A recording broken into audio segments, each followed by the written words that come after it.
Milagros divinos y milagros humanitarios.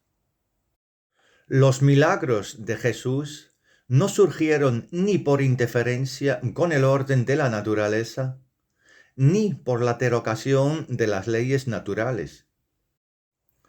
En sus milagros, Jesús tuvo que adherirse exactamente a las leyes de la creación, respectivamente las leyes de la naturaleza, que en su inevitabilidad no permiten excepciones ni actos arbitrarios. Él con ello cumplió las leyes de su Padre. Cuando Jesús Cristo despertó muertos, solo podía hacerlo tal como la conexión entre la tierra y el alma, el llamado cordón de plata, todavía estaba presente. Ese fue el caso en la hija de Jairo. Desde ahí las palabras de Jesús: no lloren, Elías no se ha muerto, solo está durmiendo. Y más tarde, la declaración: su espíritu regresó. Reconocemos en ello al mismo tiempo que cuerpo y espíritu son dos formas diferentes.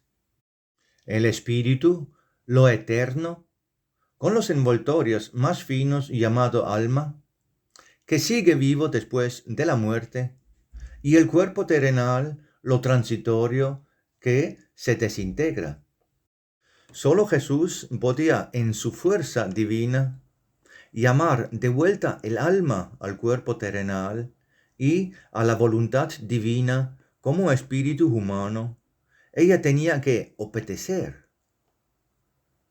El proceso de la resurrección de Lázaro y del joven de Naín fue el mismo. En el caso de la abducción, el extraño espíritu igualmente tenía que obedecer a la voluntad divina y dejar a su víctima. Si el espíritu de un humano terrenal es asidia o débil, es posible que un espíritu del más allá tome posesión del cuerpo terrenal para accionar terrenalmente mediante ese cerebro terrenal. La expulsión de un tal espíritu turbio está descrito en la Biblia por Marcos 1:23.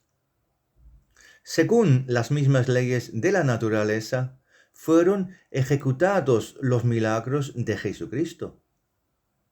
Por lo tanto, los órganos del cuerpo a curar tenían que ser lo suficientemente funcionales para que, por el aumento de la presión de la fuerza curativa, las células finas de las partes afectadas del cuerpo podrían ser estimuladas de nuevo a la actividad sana, por lo que el cuerpo fue capaz a sanarse de nuevo por completo. Además, el humano que pide siempre debe estar lleno de fe creyente y abrirse humildemente al poder curativo. Las palabras de Jesús: a ti te sucederá como lo has creído, señalan la ley de la compensación entre dar y tomar. Lo de uno darse en toda humildad y simplicidad prepara el camino para el tomar, el recibir de esta ayuda en gracia. Donde faltaba este requisito, el poder curativo no podía ser absorbido. También en el tiempo de hoy, las curas milagrosas son posibles. Sucede que aquí o ahí, a un espíritu humano dotado, se le imparte una fuerza particular con la cual él logra curaciones milagrosas, así la curación de las hasta ahora como no curables y llamadas enfermedades. Ahora, esa prestada fuerza no es divina.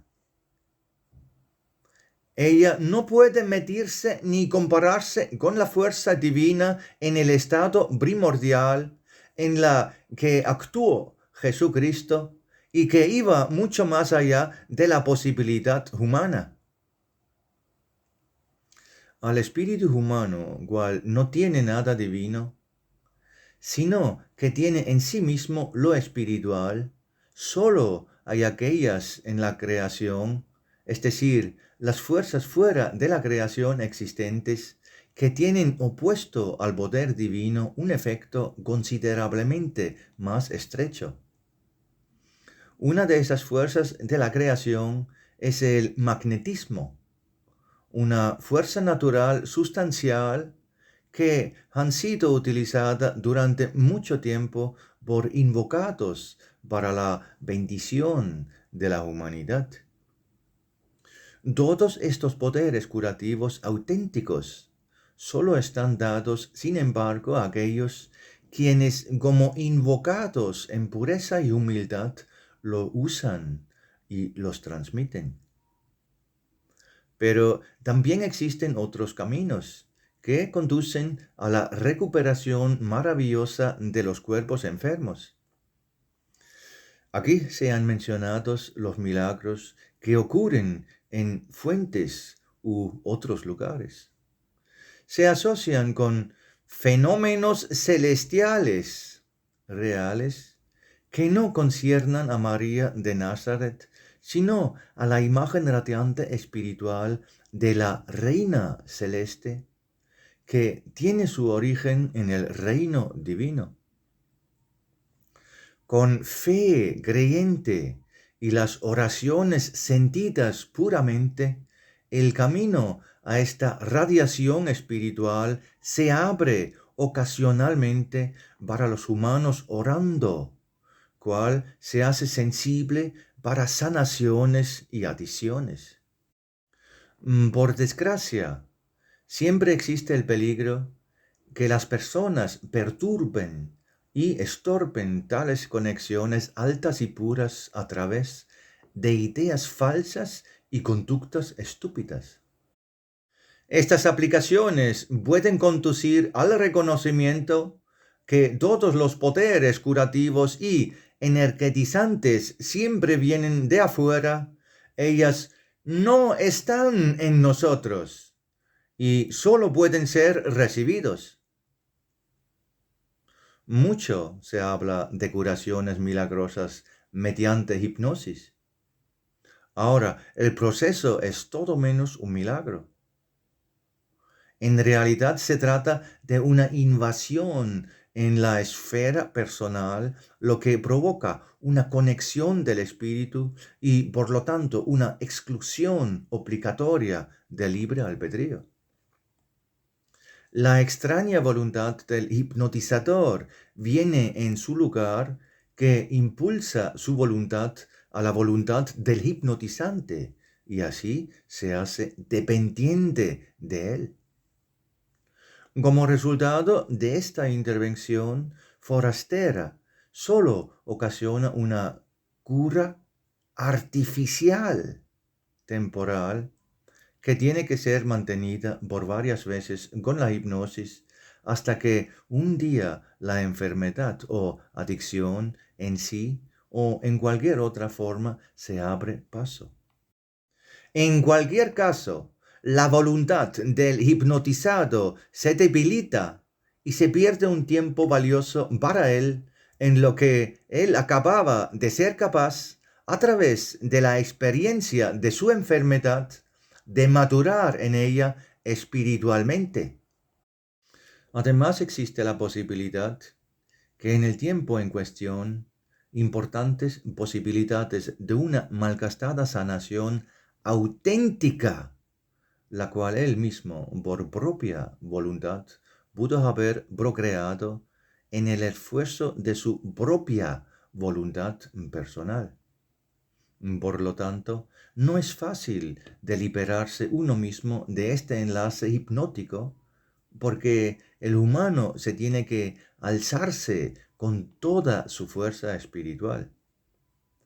La mayoría de las personas no hacen un concepto de que peligroso está la aplicación de la hipnosis, debido que no conocen el efecto final en el más allá.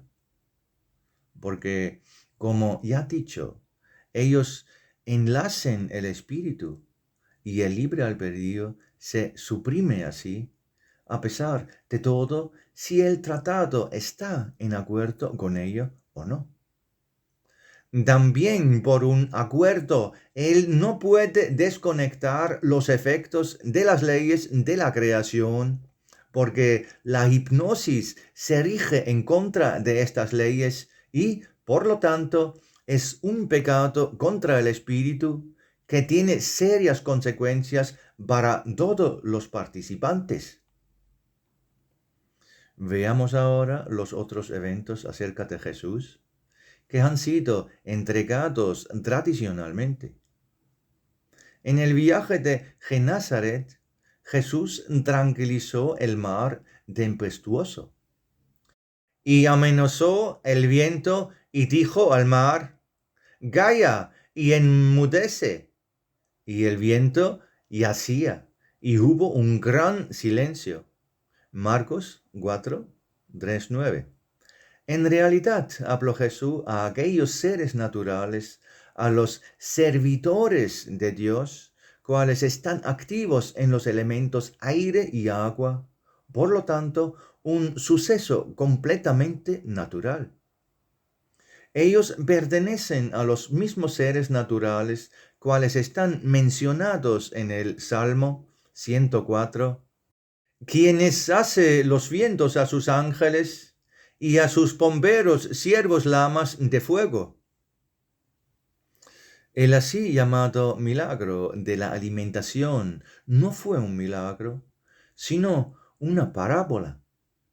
Los humanos hicieron en su fantasía un rumor de ello, lo cual, como otras cosas falsas, y más tarde fue registrado en la tradición bíblica.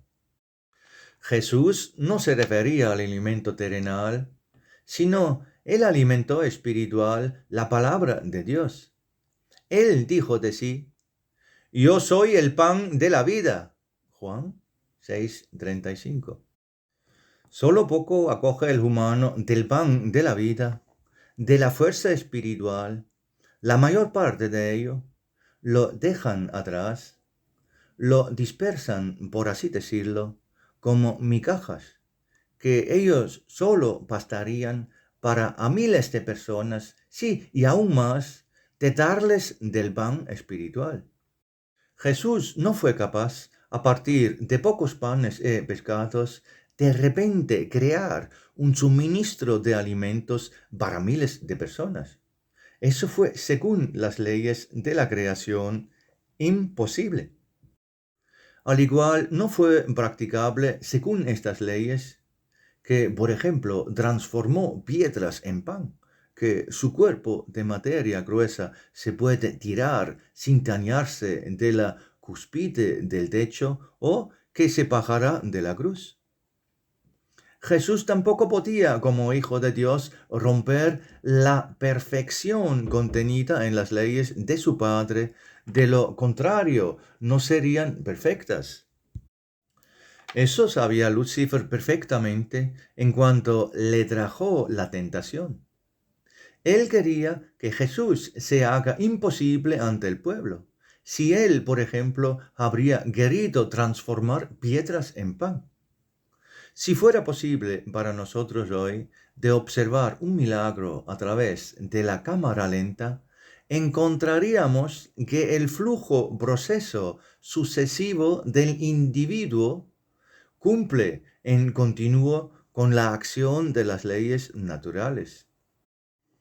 Solo eso va con la velocidad extraordinaria, cuales en los milagros de Jesús que superaron por largo las habilidades humanas. Dado que no somos capaces de examinar estos procesos maravillosamente como milagro, solo vemos la fase final del milagro, entonces el efecto, y por lo general sacamos conclusiones equivocadas a todo el proceso desconocido para nosotros. De acuerdo con estas declaraciones, podemos considerar el milagro sin vacilación como parte de la fe cristiana. Pues este se basa en la incorruptible e irrefutables leyes de Dios, que no son abolidas, sino cumplidas en todos los milagros. En realidad, es toda la creación un enorme milagro que podemos experimentar con el corazón abierto a diario